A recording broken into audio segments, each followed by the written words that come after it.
Muy bien, pues vamos empezando. Buenos días, bienvenidos y bienvenidas todas el día de hoy a una sesión más de nuestro ciclo de diálogos de la Cátedra CELAB. Recordando que la intención detrás de este ciclo de diálogos pues es traer al aula, traer al espacio del taller en esta virtualidad en la que estamos ahorita trabajando, tratar de acercar distintas perspectivas, profesionistas, activistas en el ámbito local que estén trabajando o que aborden el tema de la frontera de alguna forma dentro de su práctica profesional y generar espacios de diálogos entre nuestros alumnos, pero también entre la comunidad del TEC de Monterrey. Entonces, vamos a dar inicio y esperamos que la gente se empiece a conectar más adelante. Les quisiera pedir a todos que por favor encendieran sus cámaras de ser posible para tratar de sentir un poco la calidez personal en la sesión del día de hoy. Y pues bueno, Rubén, no sé si tú quisieras dar algunas palabras antes de que lea la biografía y demos la bienvenida a nuestra invitada al día de hoy.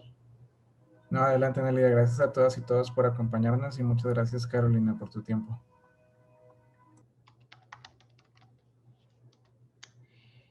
Y pues bueno, vamos a empezar la sesión del día de hoy leyendo la biografía de nuestra invitada. Carolina Sepúlveda es arquitecta de Santiago de Chile. Ella tiene un máster en Design Studies, Art and Design and the Public Domain en la Graduate School of Design de la Universidad de Harvard y es arquitecta de la Pontificia Universidad Católica de Chile. Es co-curadora de Curating Architecture Across the Americas, un programa promovido por el Harvard David Rockefeller Center for Latin American Studies, que difunde el estudio de exhibiciones de arquitectura en América. En el 2019, coorganizó y comoderó el evento Spaces of Contact, México y Estados Unidos, el primer simposio de la CAA, que reunió a destacados curadores y académicos de galerías de América, museos y espacios experimentales de México y Estados Unidos. Ha investigado y producido exhibiciones de arquitectura en la Escuela de Graduados de Diseño, en la Universidad de Harvard, en el Banco Interamericano de Desarrollo y en la Liga DF, entre otras instancias.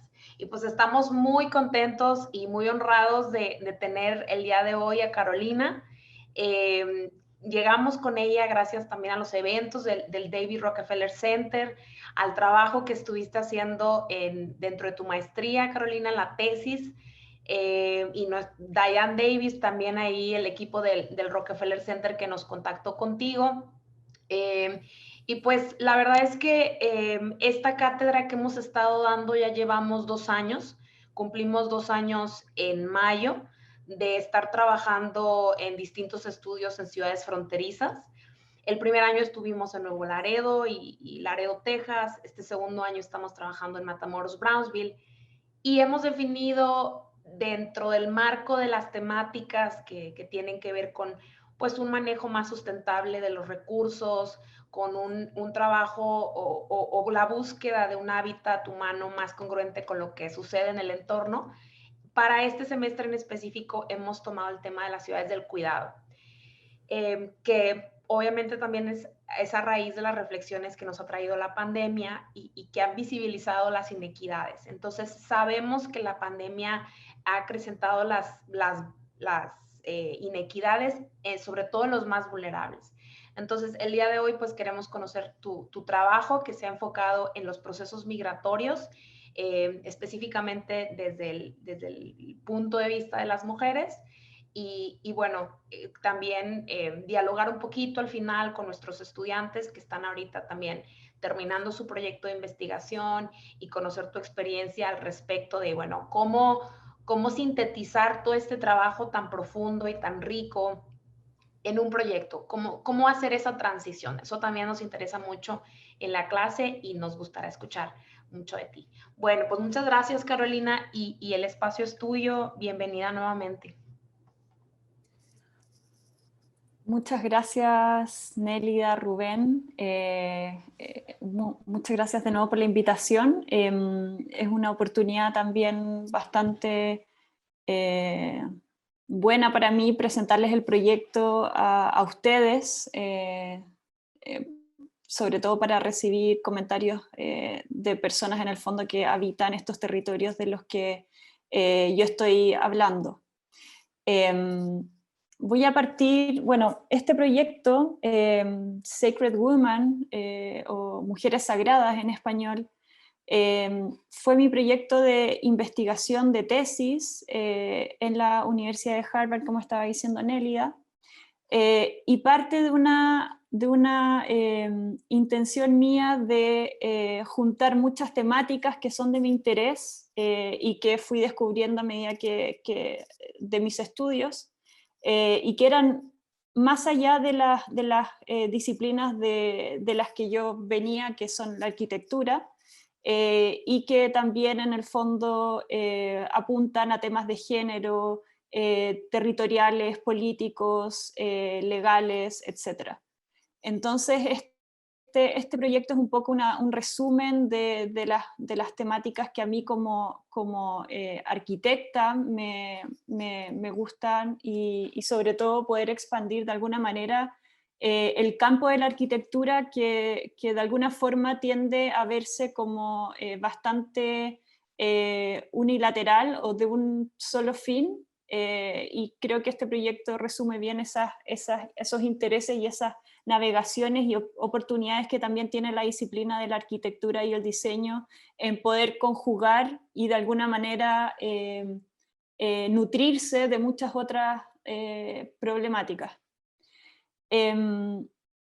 Este proyecto, su forma final fue una publicación, un libro de 100 páginas aproximadamente, en donde yo recopilé la investigación que realicé, y estaba dividido en muchas partes. A mí fue un proceso de investigación bastante intenso.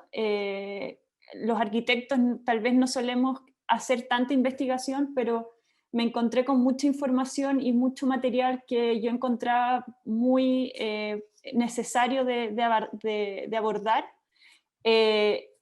Y también les voy a ir contando cómo se fue dando este proceso desde la investigación hasta una propuesta de diseño que era también un poco a lo que necesitaba llegar, siendo que estaba igual de todas maneras dentro de un contexto de una escuela de diseño y una tesis.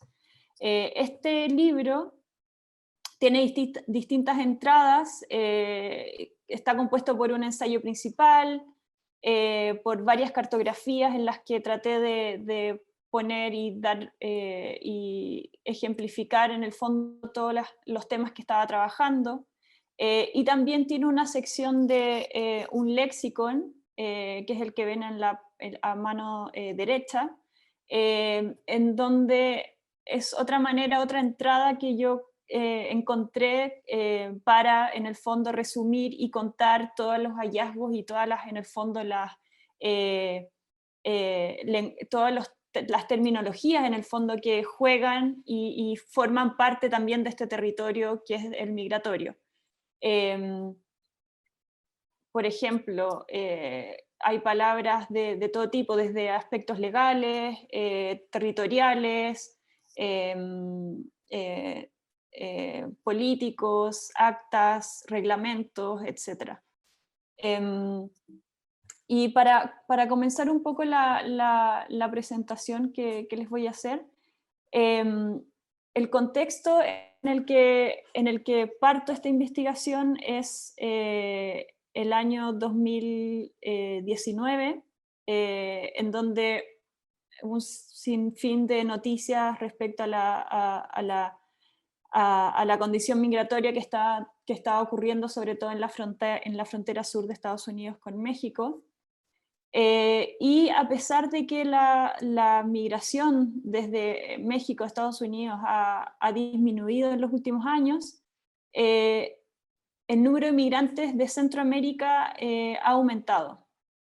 Entonces esto de alguna manera ha consolidado la ruta Ha consolidado México como una de las principales rutas de migrantes desde El Salvador, Guatemala y Honduras, también conocido como el Triángulo del Norte. Y como les contaba antes, parte de este trabajo, un poco de ir afinando cuál era mi punto de vista sobre el tema migratorio, vi un componente de género y diversidad muy, muy presente y que era de alguna manera necesario abordarlo entendiendo también sus diferencias. No es un viaje, no es una experiencia que todos viven por igual, sino que era justamente muy distinta para mujeres, niños y también grupos de diversidad sexual. Cuando uno analiza la región y la migración desde la región con un foco de género, llama la atención que esta migración es bastante numerosa respecto a porcentajes globales. También algunas de las causas o de algunos números que también presentan estos números y que los hace tan particulares son que presentan números muy altos de homicidios, bueno, también de tráfico y de crimen organizado. Y también una segunda causa es lo que ya estaba nombrando antes, que es el alto número de homicidios y de femicidios específicamente hacia mujeres. A través de la investigación me di cuenta que hay una relación bastante y muy estrecha entre lo que es violencia de género en estos países en particular. Por ejemplo, desde parejas, crimen organizado, la impunidad del Estado también, y también leyes restrictivas contra el aborto, etc., y la migración de mujeres. Y todos estos ataques que ellas perciben en sus países de origen se ven amplificados durante el viaje. También otro factor importante de la migración es relacionado al cambio climático. Estos países están ubicados en una zona llamada Corredor Seco, que es una región ecológica que durante las últimas décadas ha estado experimentando sequías en los últimos años, y donde un 30% de los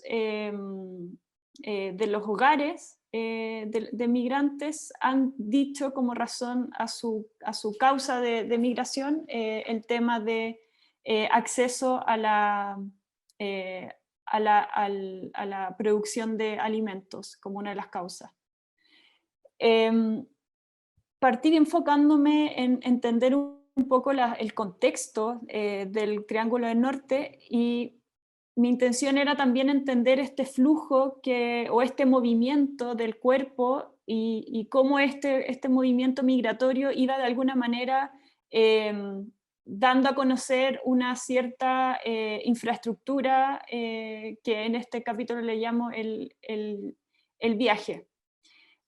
Las mujeres ocupan tácticas y rutas distintas al común del migrante, y ellas de alguna manera ya tienen ciertas estrategias que en el fondo les permite, o de alguna manera para suavizar un poco los peligros que se encuentran en el camino.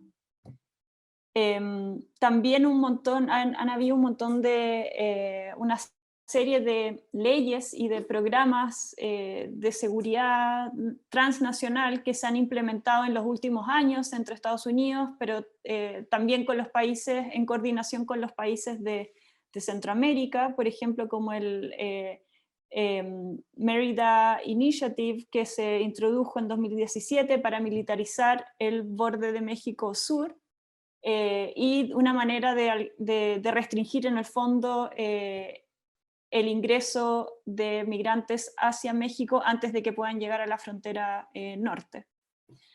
Los caminos más visibles son los que sigue la Bestia, que es un tren de carga que corre de sur a norte de México, en donde los migrantes suelen transitar arriba de él. Y este mapa justamente está mostrando en las 3 líneas rojo punteadas, una que va hacia por el este, oeste y por el centro, son las rutas que sigue la Bestia. También en la línea morada está la ruta que siguen las mujeres. Y de alguna manera, una de las estrategias que siguen las mujeres justamente es tratar de evitar montar sobre la Bestia.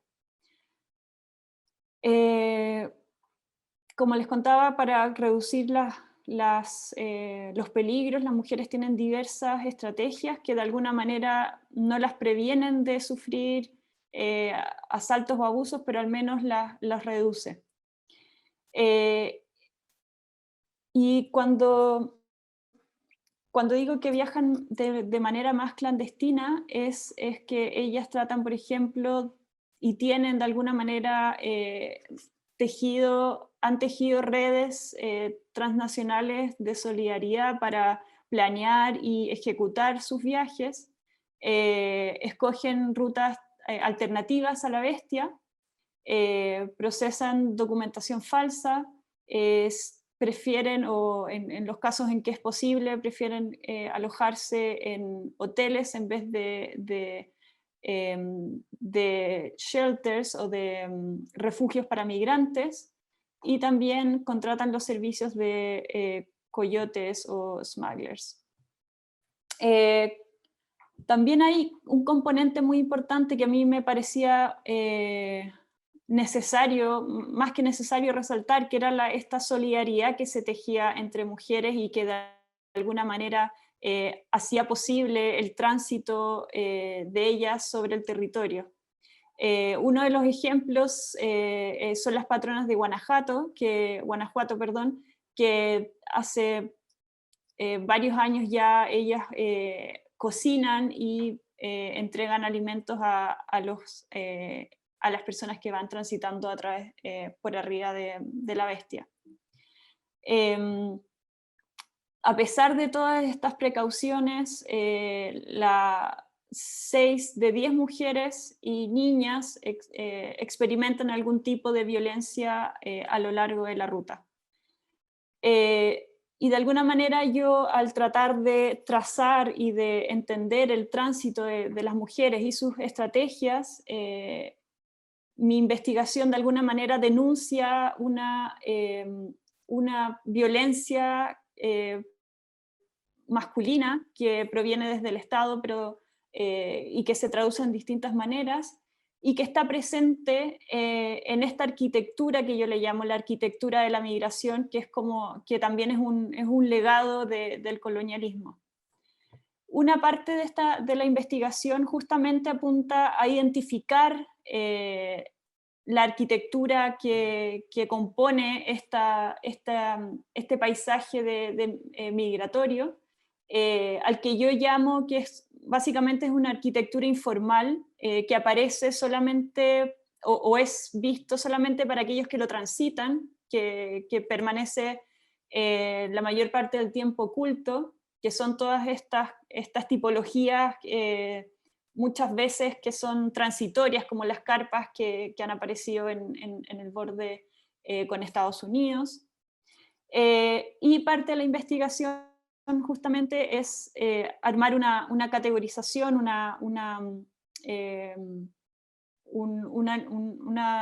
una carta que incluye todas las tipologías que se encuentran a lo largo del camino, como son los refugios de migrantes, los campamentos, los refugios en estadios también, oficinas migratorias, estaciones de buses, estaciones de trenes, centros de detención, etc. Algunas de estas infraestructuras han tenido un directo, han sido directamente, han aparecido directamente por algunas leyes en específico que se han implementado, por tanto hay una relación directa entre lo que es ley y su configuración, y la configuración que existe en el paisaje y en la generación de nuevas tipologías arquitectónicas que aparecen en el paisaje. Por ejemplo, esta línea de tiempo muestra la trayectoria de esfuerzos coordinados entre Estados Unidos, México y países de Centroamérica, por ejemplo, operaciones militares, leyes migratorias desde principios del siglo XX en el caso de Estados Unidos, acuerdos económicos y programas también para capturar a migrantes. El área gris a mano derecha muestra todas las nuevas leyes que han aparecido desde el año 2017.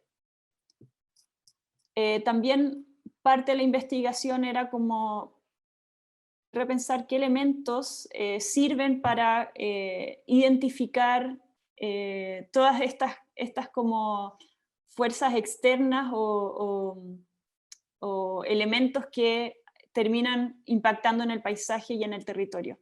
En ese sentido, las leyes, me interesaba mucho tratar de entender la relación que existía entre ciertas leyes específicas y su impacto en el territorio. Partí haciendo esta tabla, esta línea de tiempo, rastreando las leyes relacionadas a género, a migración, políticas económicas, y por otro lado levanté estas tipologías que les mostré en las láminas anteriores.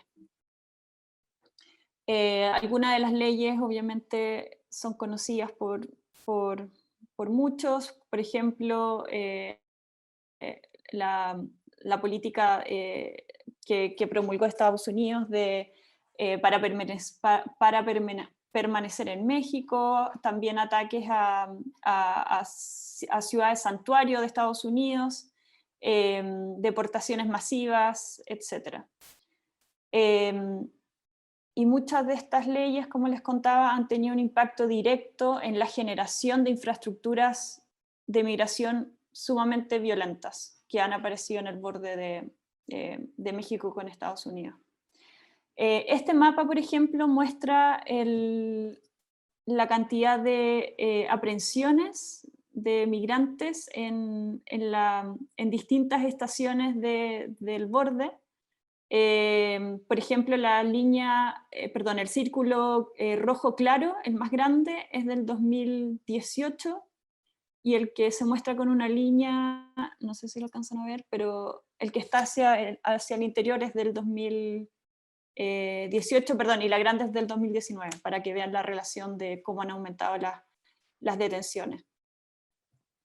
No me voy a detener tanto en cada una de las leyes, pero por ejemplo, como les estaba contando antes, la relación directa de la Remain in Mexico Program ha sido el aumento de poblaciones que han quedado detenidas en ciudades borde, que me imagino, obviamente ustedes también lo tienen bastante claro y lo han visto. También parte de las tipologías que les estaba contando anteriormente son por ejemplo, en este caso,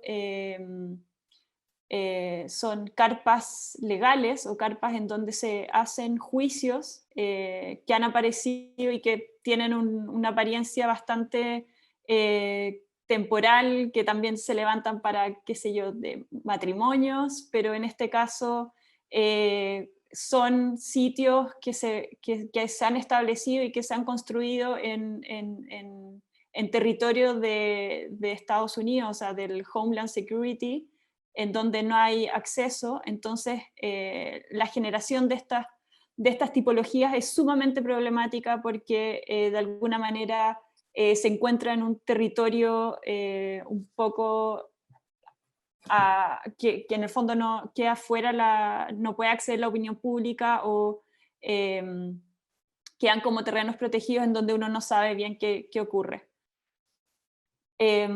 También, por ejemplo, la Zero Tolerance Policy del 2018 generó también un aumento masivo de detenciones, y eso de alguna manera llevó a la necesidad de construir más centros de detenciones también, y para responder a la rapidez con la que se necesitaba cubrir la demanda, se buscaron como soluciones estas tipologías desmontables.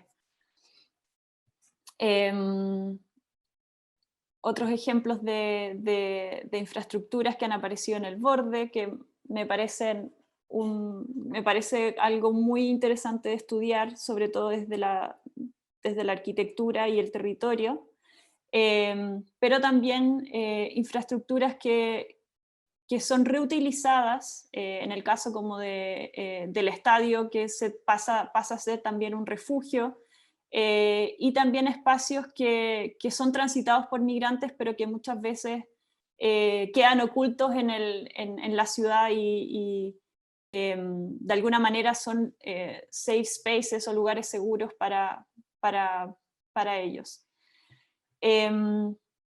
No me voy a extender mucho más en esta parte, porque me gustaría mostrarles también cómo desarrollé en el fondo, cómo partí de esta investigación que tomó varios meses, y cómo a partir de eso pensé, o cuáles fueron las preguntas que me hice para llevar esto a alguna propuesta de diseño, que era lo que me interesaba a mí. Tuve distintas entradas para esto. Mi intención siempre fue, a partir de la investigación, lograr herramientas efectivas, o de alguna manera ayudar suena bastante como amplio, pero sí tenía la intención de generar alguna herramienta o algo que pudiese facilitar de alguna manera la migración de mujeres. Una de las experimentaciones, hice 2 proyectos, esto fue bastante como prueba y error. Tenía bastantes inquietudes, entendiendo que mi idea era entender el trayecto desde sus países de orígenes hasta Estados Unidos como un trayecto que tiene distintas etapas y tiene distintas necesidades. De alguna manera mi primera intención fue cubrir la necesidad de las mujeres cuando transitan desde sus países de orígenes hasta el borde con Estados Unidos, y armé esta propuesta que era un teléfono, en el fondo un teléfono que funciona como ayuda a las mujeres, y en el fondo es un mismo número que funciona en estos 3 países, y en donde las mujeres acuden y pueden en el fondo solicitar información de cada uno de estos temas.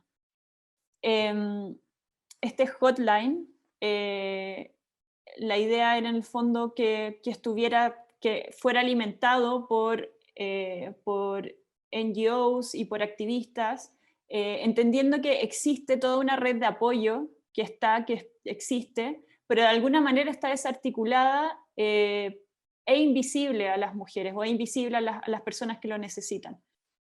Una de las dificultades de esto es obviamente que es muy difícil pensar, en parte estoy contando como las preguntas que me estaba haciendo cuando estaba haciendo este proyecto, era que justamente cómo haces que sea visible para las mujeres, pero invisible en el fondo para las personas o a las que no tiene que estar visible. Y también otras preguntas era cómo cómo asegurar que ellas van a tener acceso en el momento en que lo necesitan, que es como situaciones de mayor riesgo, tal vez no cuentan con internet, etc. Entonces había una serie de preguntas que no logré resolver, pero sí creo que las dejé al menos planteadas en este primer proyecto. Y sobre todo me interesaba mucho reforzar y fortalecer las redes de apoyo que ya existen. O sea, a partir de la base de que ya existe existen redes de apoyo importantes a distintos niveles, niveles locales, de ciudad,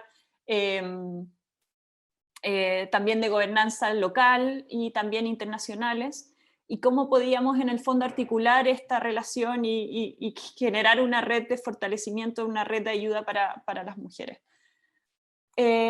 Un segundo proyecto, esto les conté al principio, fue bastante como prueba y error, tratando de ver qué era lo que efectivamente me hacía más sentido de hacer.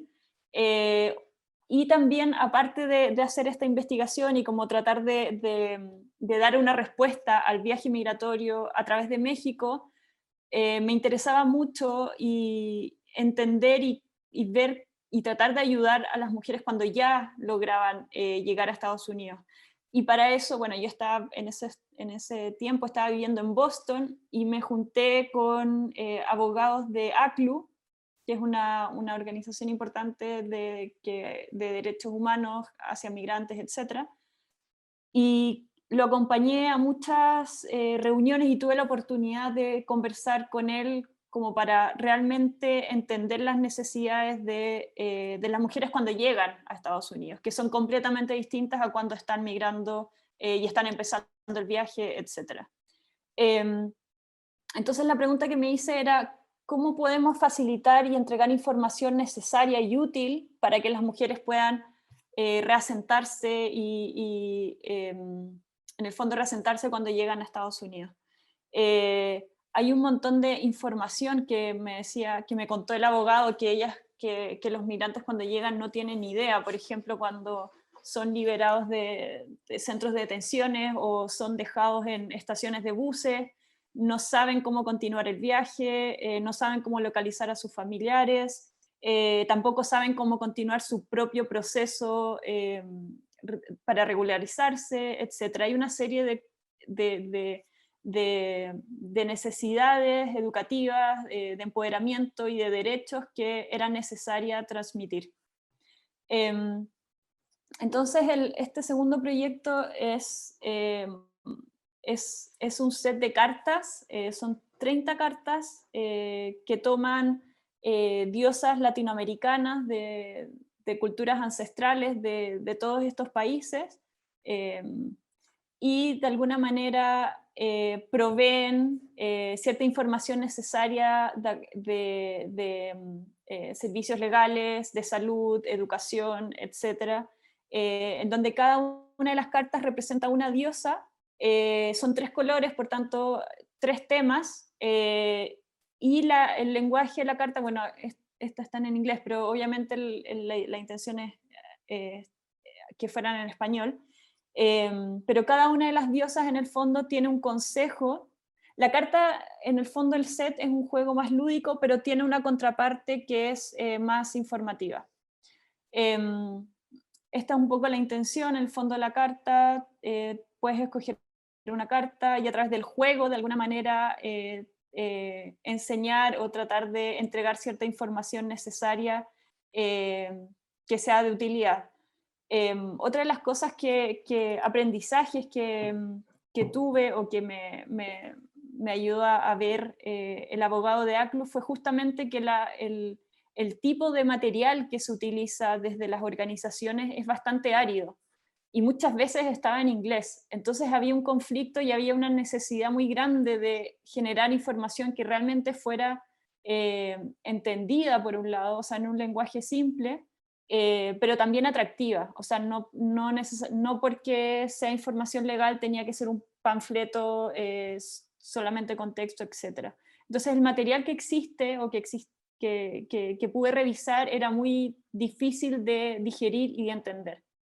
Entonces esta propuesta buscaba un poco llenar estos vacíos y de alguna manera tener este juego, algo un poco más lúdico, también cercano a las mujeres y también de alguna manera incentivarlas a que, por ejemplo, tienen derecho o pueden sacar una tarjeta de biblioteca para que puedan sacar libros. También hay cursos de inglés gratis, hay abogados pro bono a los que pueden acudir. etcétera. Una serie de servicios a los que sí tienen derecho y sí pueden acudir, y muchas veces no tienen esa información, por tanto, no la buscan. Finalmente, Sacred Woman o Mujeres Sagradas, que es este set de cartas, es una herramienta crítica en pensar el viaje migratorio y de buscar soluciones para reducir los riesgos de las mujeres en movimiento. El oráculo es visto como un espacio de resistencia y liberación a través del conocimiento. Y finalmente el proyecto busca abrazar y sobre todo ensalzar la cultura latina a través de la reclamación de lo sagrado, del conocimiento ancestral, de los valores culturales y de la solidaridad entre mujeres latinas a través de los distintos países. Gracias, eso es.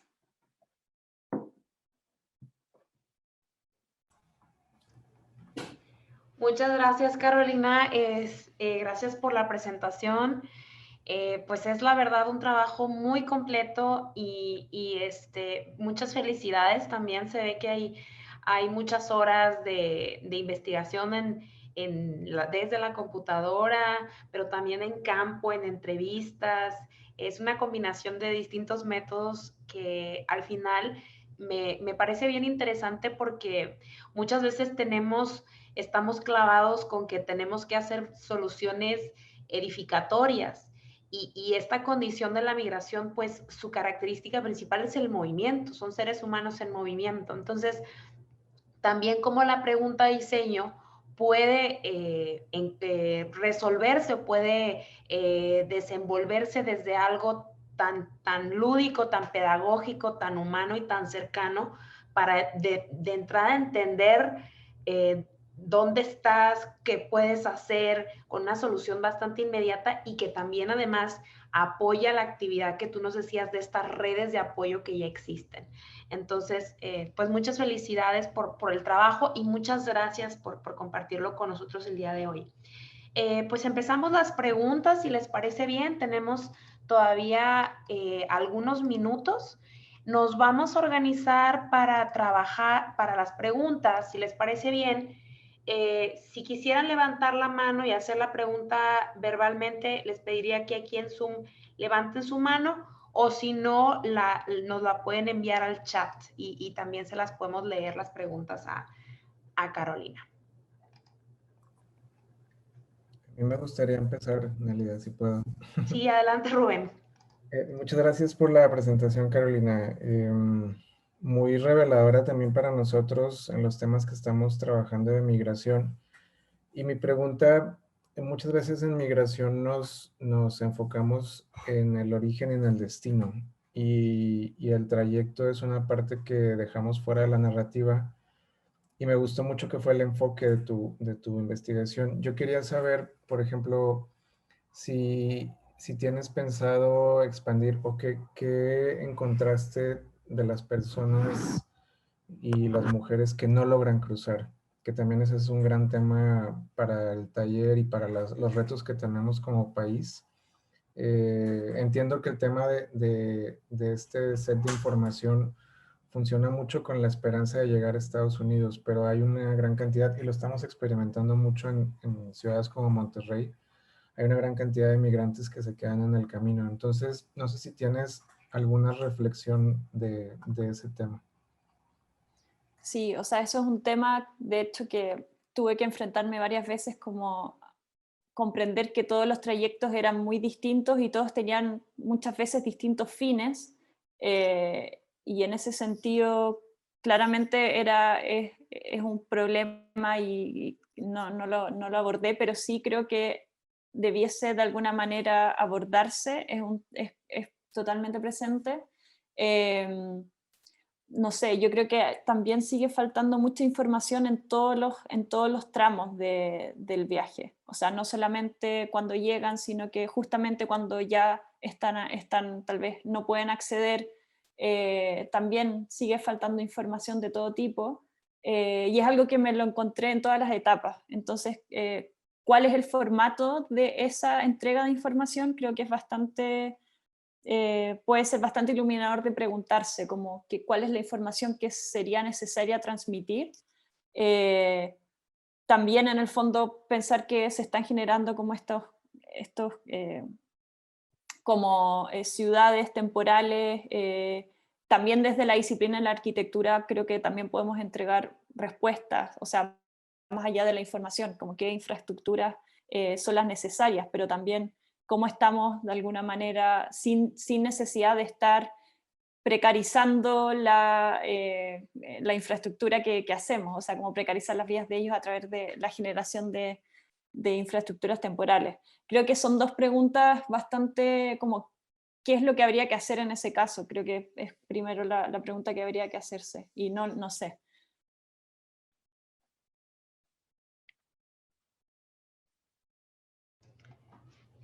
Muy bien, gracias, Carolina, Rubén. Tenemos la pregunta de María Elena. Ahí ya tienes habilitado, ahí está, perfecto. Sí.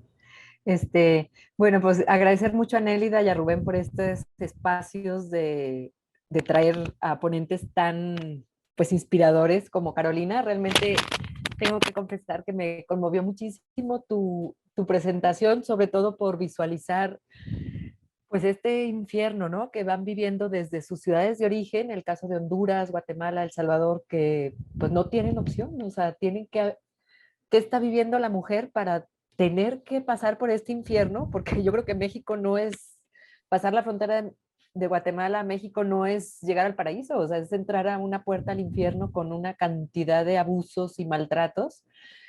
Me gustó muchísimo toda tu reflexión y terminar con este oráculo de mujeres sagradas, creo que trae una esperanza, o sea, es una semilla de esperanza muy fuerte. Yo mi comentario es, ¿cómo podemos sumarnos? Creo que es una iniciativa muy potente y desde todas nuestras ciudades, yo estoy en Guadalajara, y desde todas nuestras ciudades nos toca ver el paso de los migrantes. Entonces, yo creo que se puede hacer una red, digo, a mí me encantaría ver cómo desde acciones muy pequeñas poder sumar a esta red. Y en el caso concreto en Guadalajara, el paso de los migrantes por las vías del tren en una zona residencial de lujo, bueno, que fue de lujo hace unos años, ahorita ya está venido a menos, pero trabajamos un taller con los vecinos y había una criminalización del migrante muy terrible, o sea, era como si fuera el peor enemigo que había llegado a su casa. Entonces, veo este trabajo, y entonces creo que la sensibilización casi desde los habitantes que estamos aquí, que vemos pasar al migrante y poderles dar una tarjeta de decir, entiende quién va pasando, o sea, quién es el que está pasando, y tiéndele una mano de ayuda, porque se siente, creen que al darle la ayuda se les va a quedar y va a ser un peligro, entonces lo criminalizan. Está la Casa del Migrante, FM4 le llaman, y pues la quieren echar de ahí. Eso es una casa al lado de las vías del tren que con apoyo comunitario sale adelante, pero los mismos vecinos, por su visión pues homofóbica, no sé, quieren echarla de ahí. Entonces creo que aquí hay, y sobre todo mi pregunta era, ¿cómo llegan a darles a todas estas mujeres en el trayecto la ayuda? O sea, había ese teléfono, pero ¿cómo saben a qué teléfono marcar? ¿Cómo lo transmiten? Entonces, ¿cómo desde nosotros podamos ir colaborando en esta red que tienes tan potente? La verdad me encantaría poder contribuir de alguna manera, nada más lo dejo así, esta pregunta.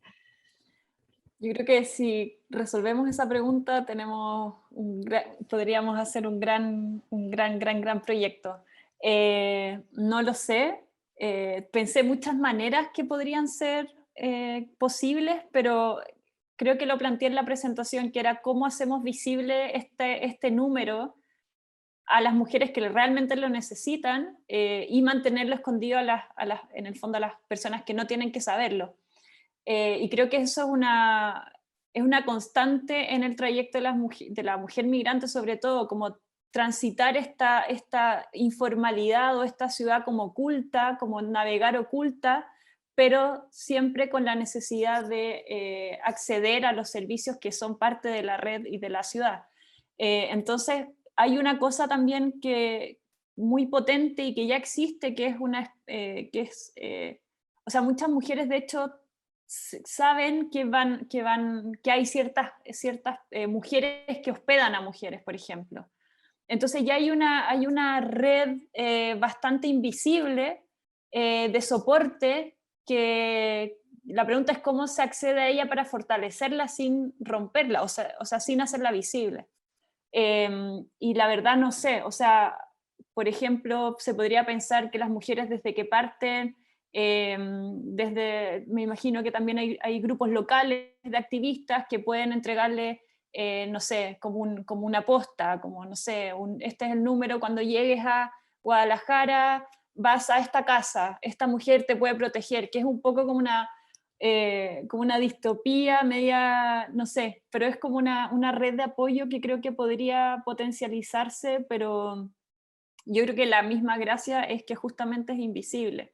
Entonces, habría que, yo creo que operar muy, con una sensibilidad muy grande para poder, con los organismos locales, para poder proteger esta red, pero a la vez poder entregarle esta información a las mujeres desde el momento en que parten, o que tengan al menos, no sé, que sepan las ciudades que vienen, a dónde pueden acudir en cada ciudad. Creo que eso también es algo que se podría hacer desde el inicio, o sea, desde las ciudades en donde parten. Pero sí, o sea, también hay un tema de, creo que tú también o sea, lo dijiste muy bien, que es, por un lado, entregar la información a las mujeres, pero por el otro, concientizar a la comunidad local que las recibe. Creo que eso también es muy importante, y la información, en el fondo, podría pensarse en dos maneras distintas, en dos herramientas para los dos públicos objetivos. Ujú. ¿Y tienes una plataforma o dónde podemos ver tu trabajo? Tengo una página web que les puedo compartir, pero desde ya les cuento que las cartas están más desarrolladas que la primera propuesta que les mostré de red. Eso Ok.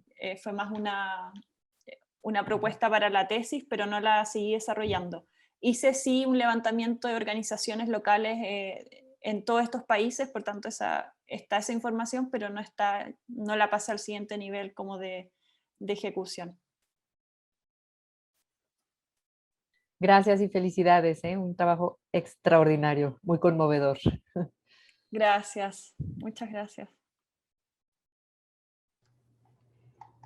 Tenemos otra pregunta de un alumno de Luis Mario que nos puso aquí por el chat. Y Luis Mario, es uno de los temas que hemos estado conversando en el taller, el tema también de la infancia. Y entonces Luis Mario nos pregunta que si en tu opinión o en la investigación que tú estuviste haciendo, encontraste o cuáles fueron algunos hallazgos sobre estrategias enfocadas a proteger a los niños, hijos de migrantes, o los propios niños, que sabemos también hoy en día que hay una parte importante de niños que migran solos. ¿Cuál es esa experiencia y si hay cierta relación también obviamente con las mujeres que van migrando? Sí, o sea, yo creo que me enfoqué en las mujeres, pero yo creo que los niños sufren, digamos que problemas muy similares, o se enfrentan frente a las mismas dificultades que las mujeres. No estudié en específico el viaje de los niños, pero me imagino que debe tener algunas particularidades, por ejemplo, que viajan solos, o algunas de esas cosas, pero no sé si podría decir o dar una respuesta de cómo podría abordarse el viaje de niños, y sobre todo pensando en que muchos de ellos viajan solos, y creo que el acceso también que tienen ellos es totalmente distinto a las mismas mujeres. O sea, son niños chicos, tal vez no saben todavía leer o escribir, entonces todo lo que estoy planteando para tal vez un público que es un poco mayor, no sé si funcionaría en este caso. Habría que cuestionarse cómo podemos apoyar a los niños en específico. Creo que eso es una pregunta muy relevante y que habría que abordar de alguna manera.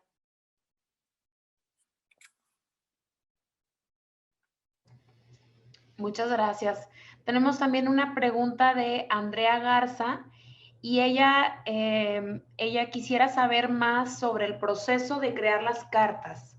¿Están siendo distribuidas por parte de las organizaciones? Le interesa un poquito más el proceso de la generación del oráculo. Las cartas surgieron, claro, justo estaba, me puse a investigar, quería armar digamos que un material didáctico, y luego, no sé, fue como que pensé, ¿por qué no que las mismas diosas, o usar esta como imagen de las diosas latinoamericanas, de las que yo no tenía idea? O sea, me puse a investigar y encontré un montón de información y me pareció que era perfecto porque no solamente son figuras maternales, sino que muchas de ellas eran muy poderosas, o sea, tenían conocimientos sobre medicina, astronomía, conocimientos legales, o sea, no estaban solamente dibujadas como personas que se dedican a la maternidad o que son tal vez débiles, sino que poseían una serie de cualidades que me parecieron muy importantes y que eran... y que estas mujeres migrantes tenían que conocerlas. Entonces a mí mi proceso fue que fui descubriendo estas diosas, y fui, a la vez de descubrir estas diosas, fui pensando en los consejos que tenían que tener estas mujeres migrantes. Entonces fue como un trabajo de investigación histórica, por así decirlo, y también investigación súper concreta de, ok, necesitan información legal. Esta diosa justo, no sé, era representada por las leyes. Entonces creo que fue como un trabajo bien coordinado en ese sentido, y fue muy entretenido descubrirlo. Y bueno, y por otro lado, ahora el proceso en el que están las cartas es, tengo una serie de cartas dibujadas, pero no el mazo completo, y inicié contactos con una organización en Salem, en Massachusetts, en Estados Unidos, que les interesaba aplicarlas en una comunidad latina de esa ciudad. Y ahora la etapa en la que estamos es básicamente vamos a generar una mesa o un encuentro para ver en el fondo si debiesen ajustarse a la realidad, o cómo en el fondo un poco un testeo de cómo funcionarían las cartas.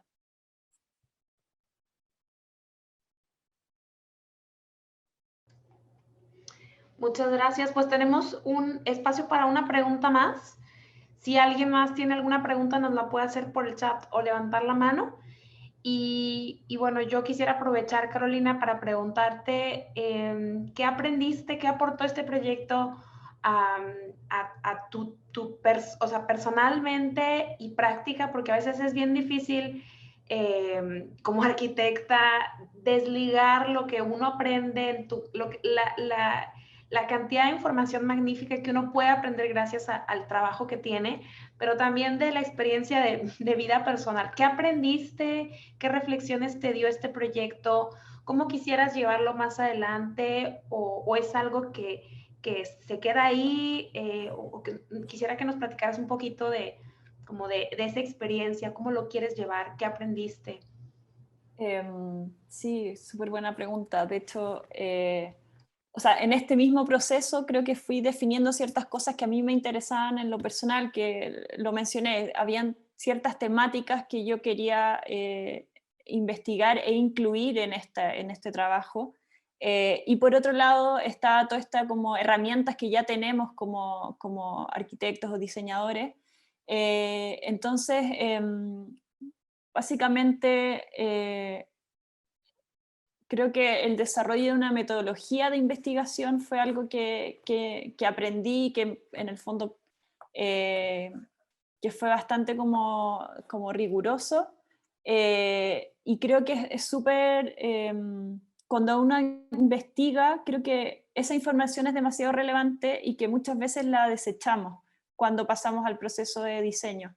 Entonces, en este caso, creo que una pregunta que debiésemos hacernos, o que yo me hice personalmente, era cómo esta información también es importante y también es un producto en sí mismo. Y por eso un poco la respuesta fue armar esta publicación, que es un PDF, que me encantaría poder imprimirlo, pero que en el fondo tiene distintas entradas, o sea, no desperdiciar la calidad de información que uno levanta cuando está investigando, y sobre todo aprovechar las herramientas que tenemos como arquitectos para poder darle una forma y hacerlo estético. O sea, creo que hay mucha información muy densa que a veces no es muy difícil de entender, pero creo que tenemos la capacidad nosotros, y creo que debiésemos aprovecharlo más. O sea, como no tener miedo a la información que levantamos, que muchas veces de otras disciplinas legales, qué sé yo, y tratar de pasarlas al papel y que de alguna manera sustenten nuestras decisiones de diseño. Creo que eso es un aprendizaje que tuve, y sobre todo que la disciplina de la arquitectura se puede nutrir de muchas otras esferas.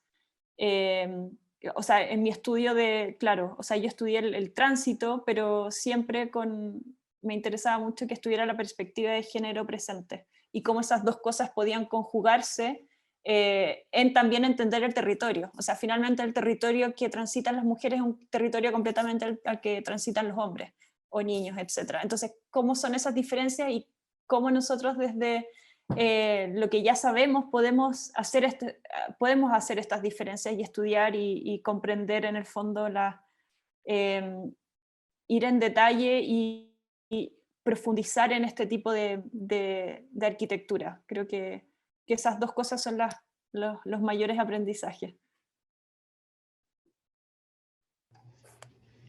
Muchísimas gracias, y justo tocas uno de los temas que tratamos de abordar en el taller y de transmitir a nuestros alumnos, que más allá del proyecto final, la riqueza está en el desarrollo de la investigación y en el proceso, y que es tan importante dedicarle, así como estamos al final con las renderizaciones y con el detalle del dibujo, también dedicar tiempo a la documentación de lo que estamos investigando, y esa es parte también de nuestro proyecto. No podemos nada más quedarnos con los planos y los renders al final.